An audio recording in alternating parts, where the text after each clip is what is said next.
Oi, gente. Quando até a Rede Globo, né, e o Jornal Globo admitem que Boulos venceu o debate da Bandeirantes, é porque isso ficou óbvio para todo mundo. Eu vou mostrar para vocês não só o que disseram alguns dos colunistas da Globo e tal, mas mostrar que já temos dados que a performance de Boulos foi excelente. Ficou faltando apenas uma coisa que eu vou destacar nesse vídeo, e é importante que vocês compartilhem para que mais pessoas saibam do que ficou faltando, o que Boulos eu torço para que ele use como argumento em um próximo debate, que foi o quê? Quando o assunto foi a empresa que está cuidando da energia elétrica de São Paulo, né, faltou Boulos dizer o seguinte, de que o que essa empresa fez de demitir 36% de seus trabalhadores, né, a Enel atrasar religamento de energia e priorizar casos críticos, né? Isso daqui em novembro de 2023, esse tipo de prática é uma prática típica de uma empresa privada, que tem como objetivo o lucro. Sempre que o objetivo for o lucro, a demissão de funcionários para maximizar lucros e piorar os serviços, né? Piorar o atendimento ao público, se isso significar maximização de lucros, vai acontecer. Vai acontecer com a Enel, vai acontecer com qualquer outra empresa. Então, quando o Ricardo Nunes disse no debate que agora ele já defende há muito tempo a cassação do contrato com essa empresa, a resposta do Guilherme Boulos era: mas você não defende a reestatização. Você não defende. Você defende a privatização, você defende esse modelo. E o que está errado não é só essa empresa, é qualquer empresa privada que tome conta de um serviço fundamental, que tenha monopólio sobre um serviço fundamental.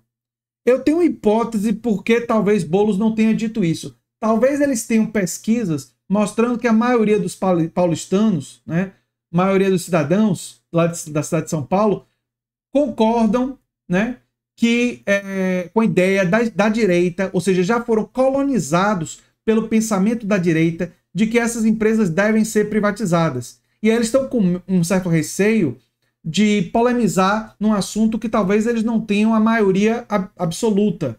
Então talvez aí tenha um elemento de estratégia. Mas se for isso, eu discordo dessa estratégia. Eu entendo que tem que aproveitar esse momento para polemizar em cima das privatizações. Porque esse episódio é mais um episódio que mostra que essa agenda das privatizações, que é uma agenda que o Ricardo Nunes, que o Bolsonaro, que o Tarcísio, que o Paulo Guedes, todos endossam com tudo, precisa ser combatida.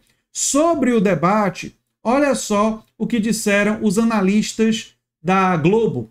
Eles deram uma vantagem para Guilherme Boulos, que alcançou uma média de 3,4 nas 5 notas, contra 2,6 do Ricardo Nunes. A nota era de 0 a 5, pelo que eu entendi, e aí o Boulos ficou com 3,6, enquanto o Nunes ficou com 2,6. O Boulos ficou com um ponto inteiro à frente do Nunes no debate, segundo os analistas. O único que deu equilíbrio, né, foi a Malu Gaspar, que deu 4 para os dois e tal. Aqui tem a explicação dela, que faltou dar um golpe fatal e tal, não faltou golaço, mas eu discordo dela quando ela disse que o Nunes superou o tema do apagão sem problemas. Discordo. O Boulos colocou o Ricardo Nunes nas cordas.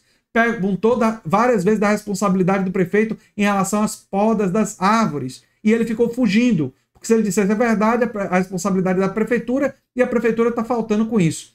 A análise do Lauro Jardim foi mais próxima da verdade. Ele disse que Boulos teve uma vitória consolidada de 4-2. Ele opinou que o deputado federal foi mais assertivo, pautou o debate. Perfeito. Foi exatamente isso que aconteceu. Deixando o aspirante à reeleição acuado. Boulos ficou o tempo todo fazendo perguntas, questionamentos, e o Ricardo Nunes ficou acuado. E o Ricardo Nunes mostrou insegurança não só nas respostas, mas também na sua linguagem corporal. Tem mais alguns detalhes aqui, ó. Publicações sobre Boulos tiveram muito mais engajamento do que as relacionadas a Nunes, mostrando que a extrema-direita, assim como o prefeito, ficou acuada durante o debate, né? Isso na plataforma X. É muito importante entender que nessa plataforma é uma plataforma dominada pela extrema-direita. Então, isso ter acontecido, né, no ex-Twitter, isso é um sinal muito negativo para a direita, né? Estudo do Dataforum, a plataforma de análise de dados da revista Fórum, revela que Boulos superou amplamente o candidato à reeleição Ricardo Nunes, né? Análise mostra que o compartilhamento foi significativamente superior, né? Enfim. E também as menções positivas. As menções positivas foram maiores, muito maiores de Boulos do que do Ricardo Nunes, né?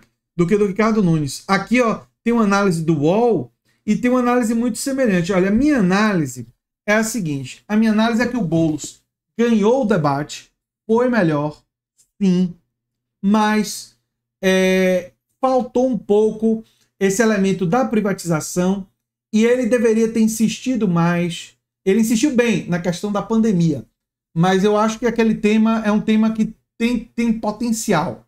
Tem potencial, o tema da pandemia tem potencial. Ele lembrar as pessoas que o Ricardo Nunes é apoiado pelo Bolsonaro e lembrar as pessoas de São Paulo, não é, que e isso o Boulos fez bem, subir na rede social dele a fala do Ricardo Nunes, uma fala assim absurda, o Ricardo Nunes dizendo que Bolsonaro fez o melhor durante a pandemia.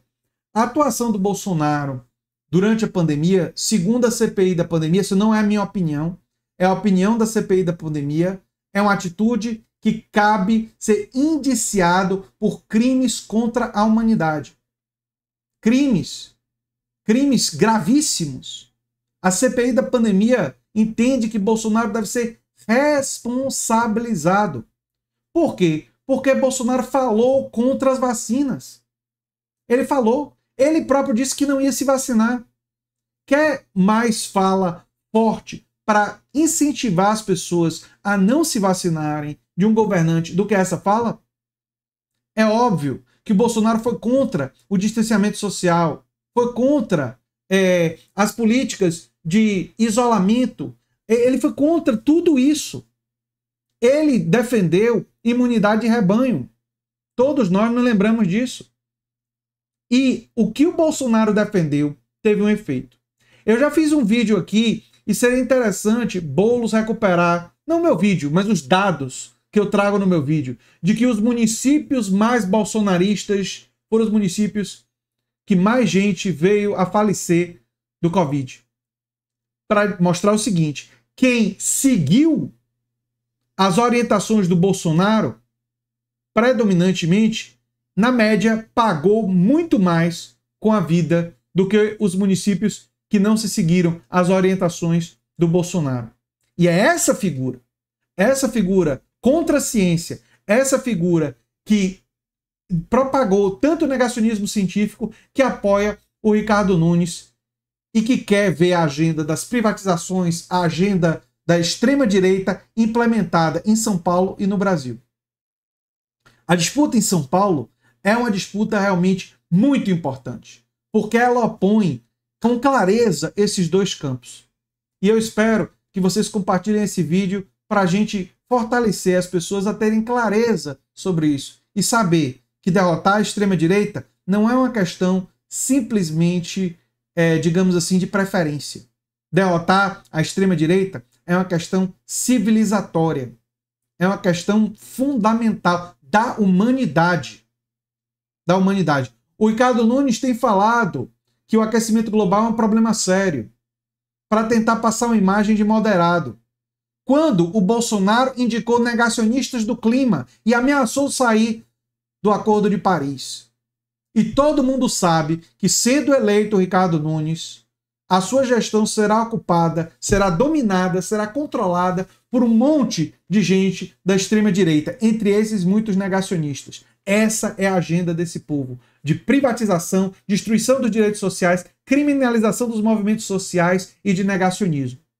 Isso tem que ser derrotado. Eu sou André Teixeira Jacobino, o canal Nova Máquina do Tempo. Se você gosta do que a gente faz, já sabe o que fazer. Se inscreve, dá um like e compartilha. Para a gente continuar lutando por direitos sociais, por política social, por combater o aquecimento global, por uma justiça tanto tributária quanto ambiental. Enfim, se você gosta muito do que a gente faz, também pode mandar um pix para andretj@terra.com.br. Um abração e até o próximo vídeo. Tchau, tchau.